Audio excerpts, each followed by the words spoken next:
అలసిన వానికి ఊరడించు మాటలు. సహోదరుడు భక్తి సింగ్ గారి పరిచర్య నుండి సేకరించిన అనుదిన ధ్యానములు. జనవరి 22. ఆదివారము తెల్లవారినప్పుడు యేసు లేచి తాను 7 దయ్యములను వెళ్ళగొట్టిన మగ్దలినే మరియకు మొదట కనబడెను.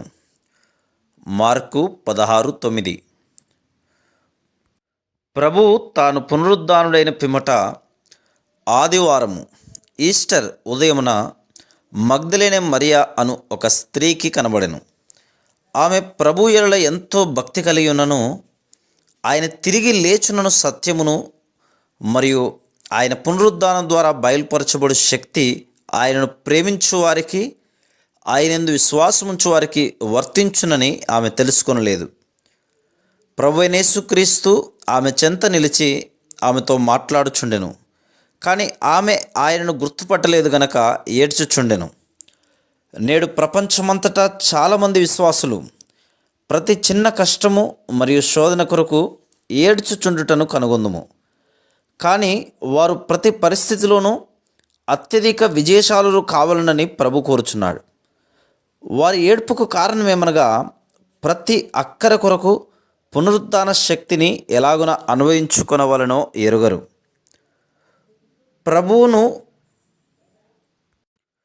ప్రభువు మరియను పేరు పెట్టి పిలిచినప్పుడు ఆమె ఆయనను గుర్తించెను.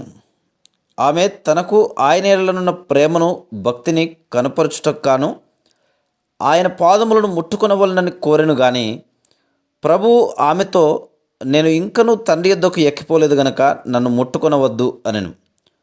యోహాను సువార్త 20:17.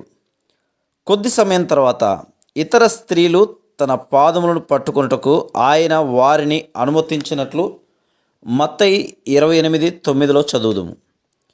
తర్వాత పునరుద్ధానమునకు 8 దినముల పిమ్మట ఆయన తోమాతో, నీ వ్రేలు ఇటు చాచి నా చేతులు చూడుము, నీ చెయ్యి చాచి నా ప్రక్కలో ఉంచి అవిశ్వాసివి కాక విశ్వాసివై ఉండుమనెను.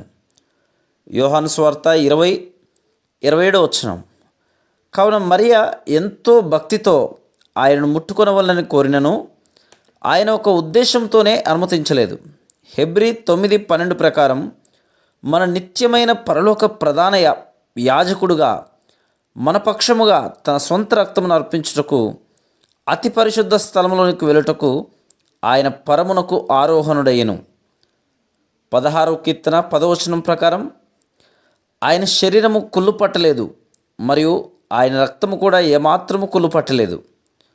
మన పాపములన్నిటి ప్రాయశ్చిత్తము కొరకు మరియు మన తలంపులు, మాటలు, క్రియల ద్వారా అపవిత్రమైన నేరారోపణ గల మన మనస్సాక్షిని శుద్ధీకరించుటకు ప్రభువైన యేసుక్రీస్తు మన నిత్యమైన ప్రధాన యాజకుడిగా తన స్వహస్తములతో తన స్వరక్తమును అర్పించెను.